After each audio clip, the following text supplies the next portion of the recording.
Hello everyone, good morning, જય માતાજી, જય Shri Krishna and welcome back to our new blog. કેમ છો બધા? આઈ હોપ તમે બધા મજામાં જ હશો. અને અત્યારે 10:30 થઈ ગયા અને હું બધું કામ કરીને ફ્રી થઈ અને વિયાનને નક્ષિત વયા ગયા છે સ્કૂલે. અને આજ તો શનિવાર છે એટલે આજ લાસ્ટ ડે હતો અને આજ તો વિયાનની એક્ઝામ સ્ટાર્ટ થઈ ગઈ. તો આજ ઇંગ્લિશનું પેપર હતું એટલે વિયાન બધી પ્રિપેરેશન તો કરીને ગયો છે અને નક્ષિતે વયો ગયો. કાલ તો સન્ડે છે એટલે કાલ તો રજા હશે અને પરમ દિવસે પાછું મેથ્સનું પેપર હશે. તો વિયનને ચાલુ છે એક્ઝામ અને બે રેડી થઈને વયા ગયા સ્કૂલે. અને મમ્મી પપ્પા અને બધા વાડામાં છે. પૂજાએ બધું કામ કરીને ઉપરને પોતાને બધું કરીને ગઈ વાડામાં, કેમ કે વાડામાં થોડુંક કામ છે. તો મારે જાવું છે. હવે હું ફ્રી થઈ ગઈ. તમે તો હવે પોતાને થઈ ગયું, કપડાં ધોવાના નથી, આજે મશીનમાં નાખી દીધા. અને બીજા એકાદા જોડી વિયાનના છે એ હવે કાલે ધોઈ નાખશું, કેમ કે આજે વાડામાં થોડુંક કામ છે. તો હવે હું જાઉં વાડામાં કામ કરવા. શું કામ છે એ આપણે બધું અહીંયા જઈને જોઈ. ચાલો હવે. તો ગાઈસ જો આ 3 ક્યારામાંથી રીંગણી કાઢી નાખી હતી, ઓલી ડોલી રીંગણા, ઝીણા રીંગણાની. એ હવે 3 ક્યારા પાછા ફરીથી વાવવાના છે એટલે ખાતર ભરવાનું.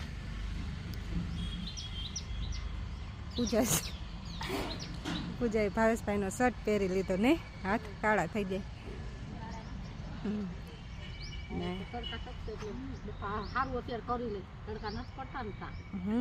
આપણે ઓણ કઈ હવે ઓણ નીંદવા બીંદવાનું તો બહુ નહીં રહ્યા, ખાતર ફરતું એમાં થાય, એમાં 2 વખત થાય, ભલે થાય નીંદી નાખે. આમાં તો એકાદો ફેરો નીંદવું પડશે, બાકી તો ખાડા કરીને રાખ્યા. જો ખાતર ભરવાનું છે, દેશી ખાતર ભરવાનું છે. હા, એ દેશી સાણિયું આપણે ઓલું ભરતા ને પેલા ડીએપી ને સુપર ને. હા, અને આમાં જો આ ખાડા કરીને છાણિયું ખાતર ભરી દેશું અને પછી એમાં રીંગણી વાવશું. એટલે આ વખતે રીંગણી બહુ મસ્ત થશે દેશી ખાતરમાં. અને 3 ક્યારામાં વાવવાની. ઓલો ક્યારો, હા ઓલો ખાલી છે કા, સામેનો ક્યારો ખાલી છે, એમાંય નહોતી થઈ રીંગણી.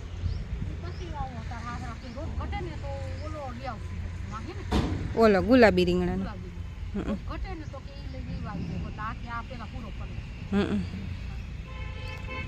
આ કયો રોપવો? આવો આ ડોલીનો જ વાવો હે? ઓમાં ખરીયો ઈ તો એમાં તો ઘણું વધશે નહીં? વધે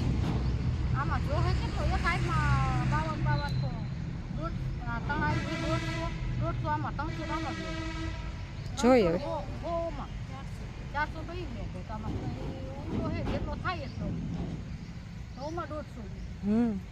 ઘટે તો લઈ આવે.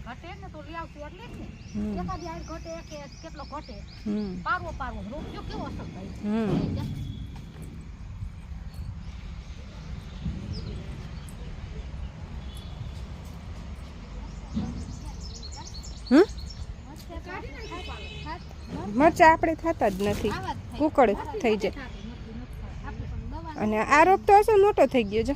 એટલે જ ને મોટો મોટો વાવવા જાય ને એટલે કીધું જો આ ખાતર ભરી દઈ તો મોટો મોટો વાવવા માંડી. એક ક્યારો ને એક હાથ થાય.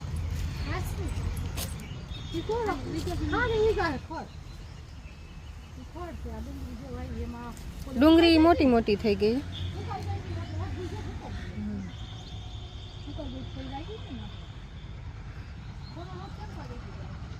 જો સરસ થઈ ગયો. હવે સામેનો ક્યારો એક અને 3 ક્યારા આ. તો અહીંયા હવે ડોલી રીંગણા વાવવાના. ઓલી નથી થઈ એટલે અમે 2-3 દિવસ પહેલાં ઉપાડી નાખી હતી. બધાએ થઈ. વિયાને ઉપાડતો હતો. હું કંઈક હું ઓલામાં મોટી રીંગણી રહે એમાં હું મમ્મી ખાડા કરીને ખાતર વાવતા હતા અને વિયાના બધી રીંગણી ઉપાડતો હતો, કેમ કે નાના નાના છોડવા હોય એટલે વિયાનથી ઉપડી જાય. તો એ ઉપાડતો હતો અને અત્યારે જો આ બધી કાઢી નાખી અને હવે આમાં વાવશું ખાતર, દેશી ખાતર, છાણિયું ખાતર વાવીને પછી રીંગણી સોંપવાની છે. 2-3 દિવસ પછી મોટો મોટો રોપ થયો એ સોંપી નાખશું. અને ઉપર તમે જોયું હશે અમે વાલ વાવ્યા હતા, એ કાઢી નાખ્યા. એ હું તમને પછી બતાવીશ. એનો તો રોપ અમે વેચાતો લઈને વાવીએ દીધું. અહીંયા તો ઉપર તો વાવી દીધું પરમ દિવસે ભાવેશભાઈ અને મમ્મીએ બેએ થઈ. ઉપર તો 5 હાર જેવી, 5 કે 6 હાર જેવી થઈ જાય છે. 3-4 ક્યારા થયા. તો એમાં મમ્મી અને ભાવેશભાઈએ બે વાવી દીધું. એ વેચાતો રોપ લઈને વાવી દીધો, મોટો મોટો હતો એટલે. એ આ સામે ઓલા ગુલાબી મોટા થાય ઓરાના એવા હતા. તો અહીંયા ઉપર વાવી દીધું. વાલ થતા નહોતા હરખા. ઓલી એના પહેલાં રીંગણી હતી એ ન થઈ. તો વાલાઈ ન થયા. તો હવે બીજી વખત આપણે બધું કાઢીને પાછી રીંગણી અહીંયા વાવી. હવે જોઈ રીંગણી કેવી થાય. અને હાલો હવે અહીંયા થોડુંક કામ છે, આપણે કોદારીથી ખાડા કરવાના છે, ખાતર વાવવાના, એ કરવા માંડી. અને મમ્મીને પૂજા કાંઈક નિરીક્ષણ કરે છે.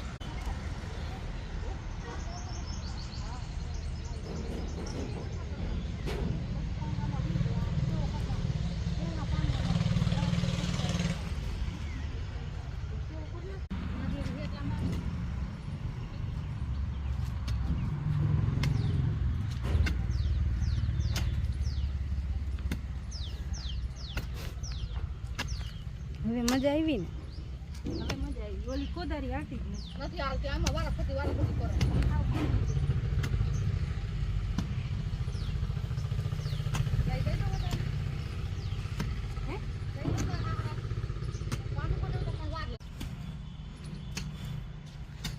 હવે થોડોક મેં વિહામો ખાધો ને પૂજાએ કોદારી લીધી. કા કોદારી આ નથી હારી, થકાઈ જાય. એટલે હું પૂજા વારા ફરતી બે ખાડા કરી.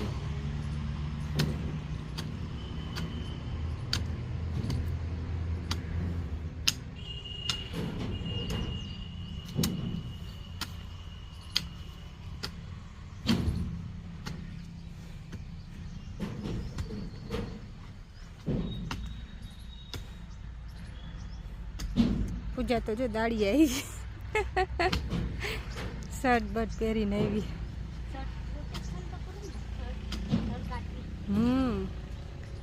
હવે બહુ તડકા પડશે.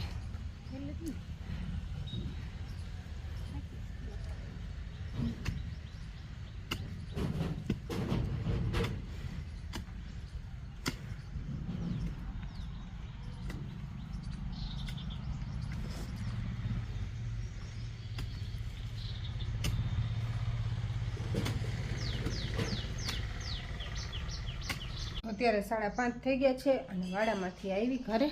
વાડામાં ગઈ તા બપોરે થોડીક વાર આરામ કરીને 3:30-4 વાગે ગયા હતા વાડામાં. હું મમ્મીને પૂજા ત્રણેય ભાવેશભાઈ નિશાન કરી દીધા અને એક ક્યારામાં ખાડા કરવાના બાકી હતા. એ ખાડા કર્યા મેન મમ્મી અને પૂજાએ ત્રણેય વારા ફરતી. તો ખાડા થઈ ગયા અને પપ્પા ગયા છે ખાતર ભરાવા. પપ્પા છાણિયું ખાતર ભરાવાનું હતું તો એ આમ ગયા છે ચારણના ઘરે. એને ખાતરના ઢગલા પડ્યા હોય એટલે એક ટ્રેક્ટર ખાતર ભરાવીને વાડામાં નાખવાનું છે. તો એ ટ્રેક્ટર ભરાવા ગયા અને અમે રાહ જોઈ.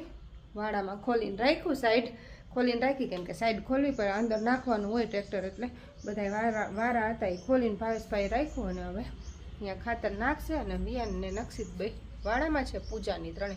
ચાલો હું વાડામાં જાઉં છું અને ઉપર રીંગણી સોંપી એ તમને બતાવું. વિયાન ને પ્રકાશ ક્યાંક જાય છે. સીધ જાઓ, ચક્કર મારવા. તારે બહુ ચક્કર મારવી પડે. કા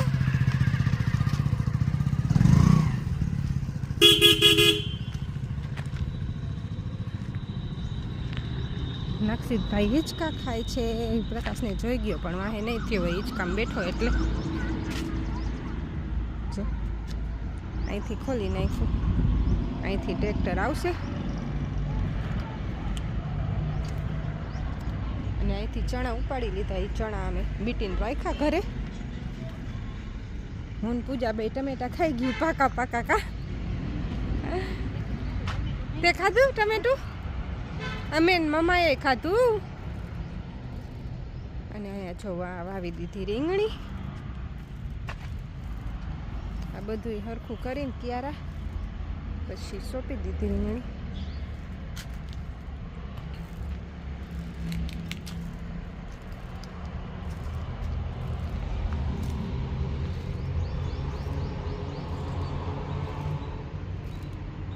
બે વાર બધું કાઢીને રીંગણી સોંપી છે હવે. કા 2 વાર મહેનત કરી પણ હળી ગયેલા રીંગણા વધારે થતા હતા એમાં. હા લાંબા હતા એ, હાલે નહીં માર્કેટમાં. વાલ તો એમ હતું કે વાલ વાવશી કા તો થાય બધાય આખા ઉપરના ભાગમાં, પણ ક્યાંય થયા નહીં હરખા. એકઈ વાર ઉતાર્યા નથી કાં આપણે. હા થતા જ નહોતા બહુ. થાય તો પાકે નહીં. પાકતા એટલા દીની વાર લાગે. બનાવ્યું હતું એક સાથે. હા આજે બનાવ્યું હતું એ ઉપાડી નાખ્યા હતા એ ભેગા કરીને પછી મેં ફ્રીજમાં રાખી દીધા હતા વાલ. તો આજે વાલ બટેકાનું બપોરે બનાવ્યું હતું. અને જો બધાય રીંગણી વાવી દીધી. હવે એક ક્યારો ખાલી રહ્યો અહીંયા ખાડા કરીને ખાતર ભરીને વાવી દેશું. મોટો મોટો રોપ થઈ ગયો એ જો આ ક્યારો એક બાકી હતો એ અમે કરી નાખ્યો અત્યારે. અને પપ્પાની ગયા ખાતર ભરવા. કેટલું બાકી કેટલું બાકી હતું? આખું ભરે કેટલું ભરવાનું આખું ભરે થોડુંક આખું ભરે. અડધું ભરાઈ ગયું હતું. અડધું ભરાઈ ગયું હતું. કેટલું મોટો ખાતર હતો મોટો ખાતર હતો હજી બાકી ઓલો હરાવા પેલા નથી ક્યાં ઓલા હરાવા કાઢે વાડામાં ખાતર હે. પૂરવાનું છે વાડામાં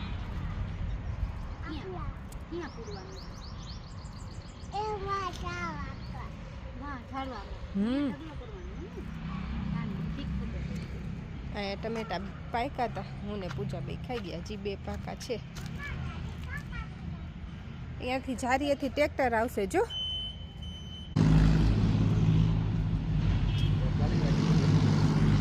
ખાતરનો ફેરો આવી ગયો.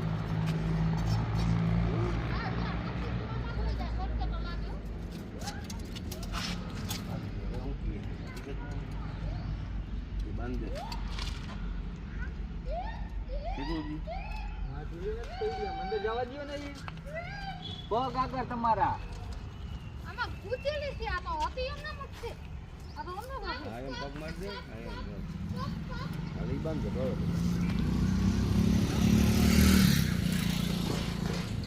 નક્ષિત આ શું આવ્યું? નક્ષિત આ શું આવ્યું? જાય પપ્પો પોરા હે નક્ષિત આય આ શું હે? તો હવે નથી જવાનું તો આ છે તો છાણિયું ખાતર આવી ગયું.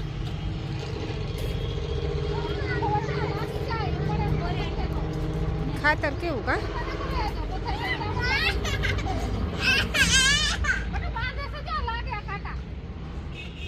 મારા દીકરા આવ્યા ને પછી કે મૂકી જાઓ.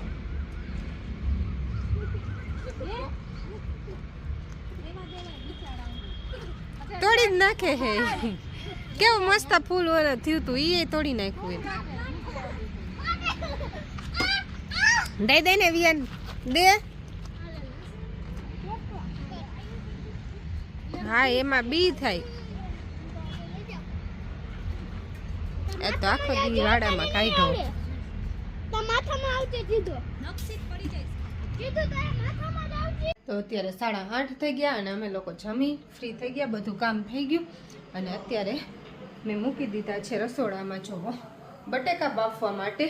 કેમ કે સવારે છે સન્ડે. તો સન્ડે છે એટલે ભાવેશભાઈ કે કાલે આલુ પરોઠા બનાવજો. તો મેં મૂકી દીધા બટેકા બાફવા માટે. કેમ કે સવારે બાફી તો પછી ગરમ ગરમ હોય વરાળ નીકળે પછી પરોઠું ફાટે. ઢીલો ચૂંદો હોય તો મસાલો ઢીલો હોય તો પરોઠું ફાટી જાય. એટલે અત્યારે જ મેં બાફવા મૂકી દીધા એટલે સવારે થોડાક ડ્રાય થઈ જાય અને મસાલો થોડોક ડ્રાય રહે એટલે બટાકા બાફવા મૂકી દીધા. અને જો 2 વિસલો થઈ ગઈ તો હવે આપણે ગેસ બંધ કરી દઈએ. તો 2 વિસલ થઈ ગઈ ને હવે આપણે કુકર એમને બંધ રાખી દઈશું. પછી થોડીક વાર પછી બટેકા બધા કાઢીને બહાર રાખી દઈશ એટલે પાણીમાં રહે નહીં. અને કાલે મેં બનાવી હતી તલની લાડુડી. અહીંયા જો બટેકા બફાઈ ગયા. બંધ કરી દીધો આપણે ગેસની ફ્લેમ. અને આ છે તલની લાડુડી. મેં કાલે બનાવી હતી. થોડાક તલ પડ્યા હતા તો લાડુડી મેં કીધું બનાવી નાખું. હવે સિઝનની લાસ્ટ છે કેમ કે હવે શિયાળો વયો જશે પછી ઉનાળામાં મજા ન આવે તલની લાડુડી ને ચીકીને એવું ખાવાની. તો મેં કીધું પડ્યા છે તો બનાવી નાખું. અને વિયાન જોવો અત્યાર સુધી ફોન જોતો તો હવે મમ્મીના એના પાસે ગયો હશે. અહીંયા જોશે 10 સાડા 10 સુધી અહીંયા ફોન જોશે. પછી અહીંયાથી ફોન જોઈને પછી અહીંયા આવશે અમારી પાસે સુવાટાણે. અને 8:30 થઈ ગયા. દૂધવાળા ભાઈ હજી નથી આવ્યા. દૂધવાળા ભાઈ ઠેઠ 9 વાગે આવે. 9 વાગે હું દૂધ ગરમ કરું. દૂધ ગરમ કરીને પછી 10 સાડા 10 જ્યારે અમારે સુવાનો ટાઈમ થાય ત્યારે મેળવવું પડે મારે તો દૂધવાળા ભાઈની બહુ રાહ જોવી પડે. આ તો અમે જમવામાં નથી ખાતા એટલે હાલે, કેમ કે જમવામાં કોઈ દૂધ નથી ખાતું એટલે ચાલે. નકર તો પછી 8 વાગે અમે જમી લઈએ, 8 વાગ્યા પહેલાં. તો પછી દૂધ ન આવ્યું હોય તો રાહ જોવી પડે, પણ કોઈ નથી ખાતા એટલે ચાલે. તો ચાલો હવે આજનો વિડીયો આપણે અહીંયા જ પૂરો કરશું. તો કેવો લાગ્યો અમારો વિડીયો કોમેન્ટ કરજો, અને ચેનલમાં નવા હોય તો લાઇક શેર સબસ્ક્રાઈબ કરવાનું ભૂલતા નહીં. મળશું હવે નેક્સ્ટ વ્લોગમાં.